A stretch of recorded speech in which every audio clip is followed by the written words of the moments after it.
this is diode, okay, and this is transistor. As you can see, Q and D. D means diode and Q means transistor. So you should pay attention. You should never replace a diode with a transistor or a transistor with a diode. As you can see, we have D25 and Q22. Hi, so in this video we're gonna see the laptop motherboard SMD components and other mount surface components. So we will begin with the ceramic capacitors. As you can see here, all these are ceramic capacitors or PF capacitors, as you can see. Okay, so in every circuit we find like this capacitors. So this capacitors is for a filtering, as you can see. Okay, here, as you can see, around these ICs, we have ceramic capacitors, as you can see, also here. So all these are ceramic capacitors. Of course, you can use these ceramic capacitors to know whether the IC is good or not, because if you find any shorted capacitor to the ground in both sides means the IC is bad. Okay, so as you can see also here in the RAM chip, here we have capacitors. So this is where you can check the main power for the random access memory or for the RAM. So if this kind of RAM is DDR2, so if you check that capacitors, you will find 1.8 volts. Okay. Here also we have many capacitors. This is two big capacitors. Of course, if you want to replace a bad capacitor, you should replace it with another capacitor with the same dimension. Okay, so as you can see here, many capacitors with different dimensions. As you can see here, this is the back of the graphic card, as you can see.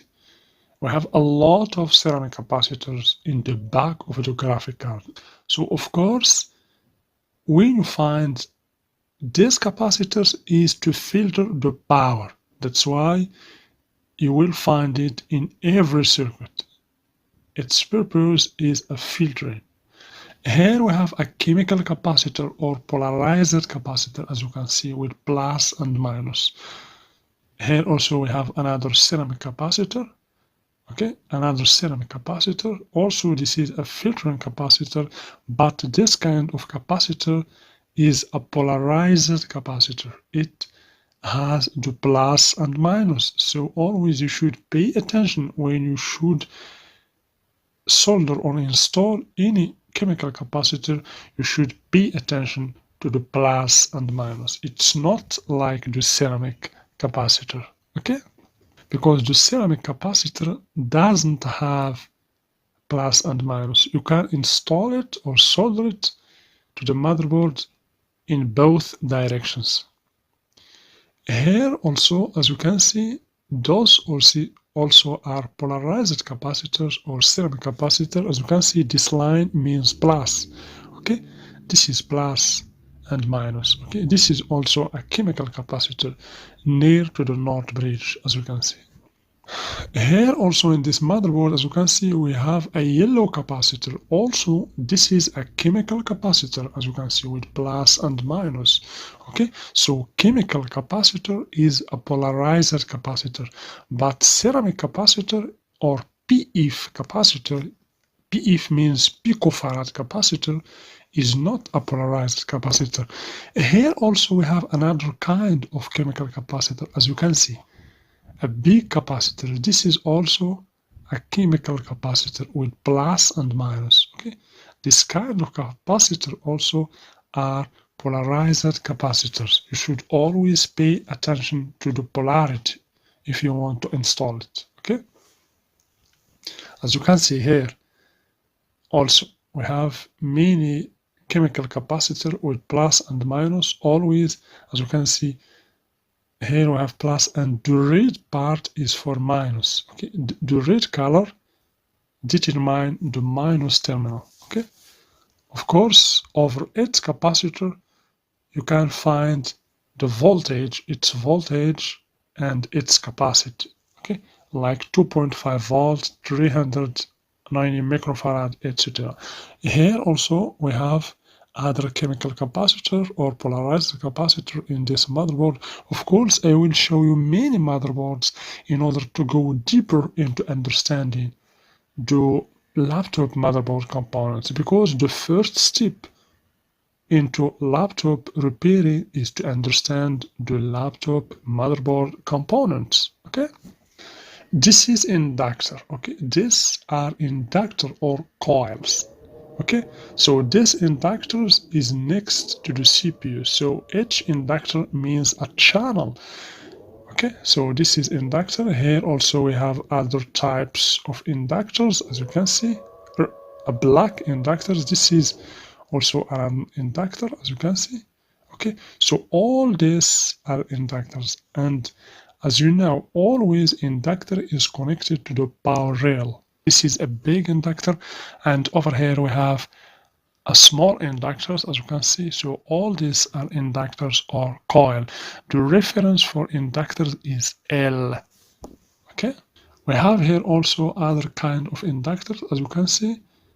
This blue one is an inductor. Okay, and here, as you can see, this is an old inductor. So this is an old motherboard, as you can see. This is also inductors, as you can see. Okay, so this is an old inductor. Always, as you can see, when you find L, the reference L next to any component means that component is an inductor. So now we're gonna see another component, the BIOS, or basic input-output system, as you can see.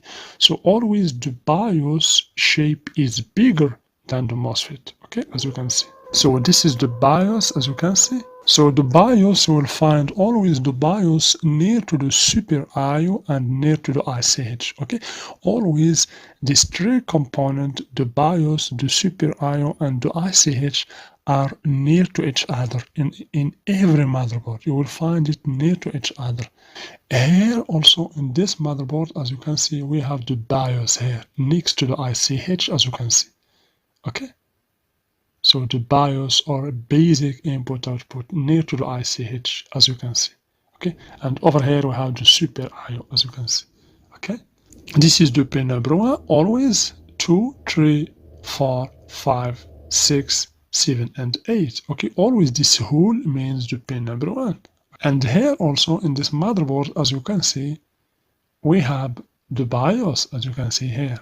So as you can see, here we have the MOSFET and here we have the BIOS. Always the BIOS is bigger than the MOSFET. Okay, so those are MOSFETs, as you can see. So this is MOSFET, 8-pin MOSFETs, as you can see. Okay, exactly the same shape as the BIOS, but the MOSFETs are smaller than the BIOS. Okay, so the MOSFET contain, as you can see, this is the pin number 1 here. Okay, 2, 3, 4, etc. Always the 3 pins next to pin number 1, 2, 3 are the source, and the other 4 pins in the other side is the drain. Okay, as you can see, this is source and this is the drain. Okay, those are ICs, as you can see, integrated circuit or power management ICs. So in every circuit in the motherboard, you will find an IC that is responsible for generating the power for that circuit.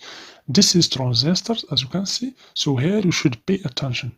You will find transistor and diodes are the same, has the same shape. So this is diode here, this is diode, okay, and this is transistor, as you can see, Q and D.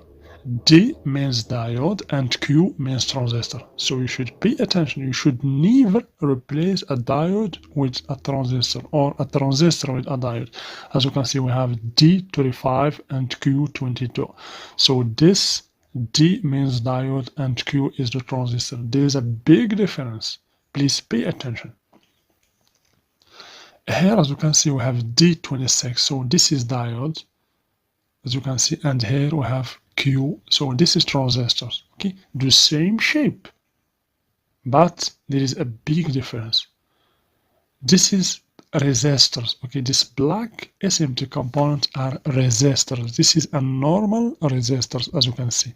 Okay, All these black components are resistors. The reference is R.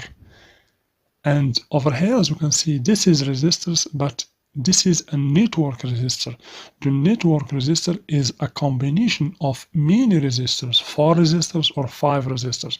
So this is an IC, this is a converter, an IC converter that convert one power to another power. So here, as you can see, this is the current sense resistor. As you can see, the current sense resistor, this is the diode, the Zener diode, and over here also we have diodes, as you can see. All these are diodes, as you can see. All these are diodes, okay? Here we have, as you can see, transistors. We have Q. Q means transistors, and those are ICs. Basically, this is amplifiers, okay? Those are diodes, not transistors. As you can see, we have D, okay? D, 1012, 1011, okay? This is resistors, as you can see here. All these are resistors, okay?